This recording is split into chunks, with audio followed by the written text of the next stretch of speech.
ಮೇ ತಿಂಗಳು ಮುಗಿತಾ ಬಂದಿದೆ. ಆಗಾಗ ಮಳೆ ಬಂದು ಹೋದ್ರೂ ದೇಶದ ಹಲವು ರಾಜ್ಯಗಳಲ್ಲಿ ಬಿಸಿಲಿನ ತಾಪಮಾನ 45 ಡಿಗ್ರಿ ದಾಟಿದೆ.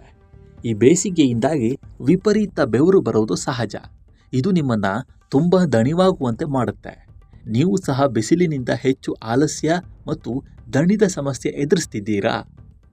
ಆಲಸ್ಯ, ಗಮನ ಕೇಂದ್ರೀಕರಿಸಲು ತೊಂದರೆ, ಕೆಲಸದಲ್ಲಿ ಆಸಕ್ತಿಯ ಕೊರತೆ ಮತ್ತು ಹೆಚ್ಚು ನಿದ್ರೆ ಮಾಡಬೇಕು ಅಂತ ಅನಿಸೋದು, ಈ ಎಲ್ಲ ಸಮಸ್ಯೆಗಳು ಯಾಕಾಗತ್ತೆ?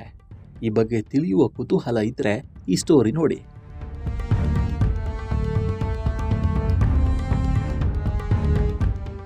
ಹೊರಗಿನ ಉಷ್ಣತೆಯು ತುಂಬ ಹೆಚ್ಚಾದಾಗ ನಮ್ಮ ದೇಹವು ಸಾಮಾನ್ಯ ಆಂತರಿಕ ದೇಹದ ಉಷ್ಣತೆಯನ್ನು ಕಾಪಾಡಿಕೊಳ್ಳಲು ಅವಿಶ್ರಾಂತವಾಗಿ ಕೆಲಸ ಮಾಡುತ್ತೆ.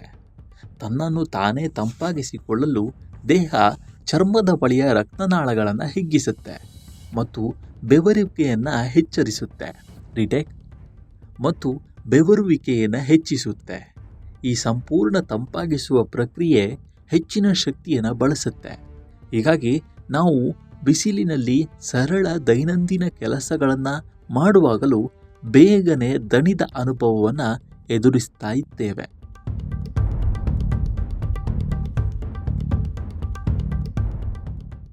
ಶಾಖ ನಮ್ಮ ಹಗಲಿನ ನಿದ್ರೆಯ ಮೇಲೆ ಮಾತ್ರವಲ್ಲ, ನಮ್ಮ ರಾತ್ರಿ ಹೊತ್ತಿನ ನಿದ್ರೆಯ ಮೇಲೂ ಪರಿಣಾಮ ಬೀರುತ್ತೆ. ರಾತ್ರಿ ಹೊತ್ತಿನ ಆರ್ದ್ರತೆ ಮತ್ತು ಶಾಖವು ನಮ್ಮ ನಿದ್ರೆಯ ಚಕ್ರವನ್ನು ಅಡ್ಡಿಪಡಿಸುತ್ತದೆ. ನಮಗೆ ಚೆನ್ನಾಗಿ ನಿದ್ರೆ ಬರದಿದ್ರೆ ಮರುದಿನ ನಾವು ಕಿರಿಕಿರಿ, ಆಲಸ್ಯ ಮತ್ತು ದಣಿದ ಅನುಭವವನ್ನು ಅನುಭವಿಸ್ತಾ ಇರ್ತೇವೆ.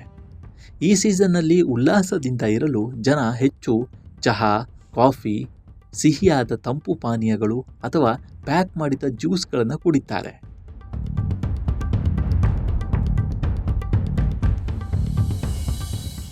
ಈ ಪಾನೀಯಗಳು ಆರಂಭದಲ್ಲಿ ಕೊಂಚ ಹೊತ್ತು ಉಲ್ಲಾಸಕರ ಭಾವನೆಯನ್ನು ನೀಡುತ್ತವೆ, ಆದರೆ ಅವು ನಿರ್ಜಲೀಕರಣ ಮತ್ತು ಆಯಾಸವನ್ನು ಹೆಚ್ಚಿಸುತ್ತೆ.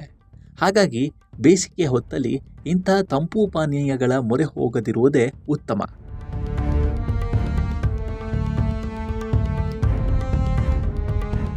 ಬದಲಿಗೆ ಹೆಚ್ಚಾಗಿ ನೀರು ಮತ್ತು ಎಳನೀರಿನಂತಹ ದ್ರವ್ಯಗಳನ್ನು ನಾವು ಸೇವಿಸುವುದರಿಂದ ನಮ್ಮ ದೇಹ ತಂಪಾಗಿರುವುದರ ಜೊತೆಗೆ ಯಾವುದೇ ಹೊರಗಿನ ಕೆಟ್ಟ ಕಲ್ಮಶಗಳು ದೇಹ ಸೇರದಂತೆ ಮಾಡುತ್ತೆ.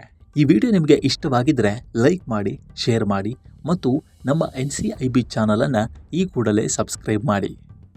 ಮುಂದಿನ ವಿಡಿಯೋದಲ್ಲಿ ಸಿಗೋಣ. ನಮಸ್ಕಾರ.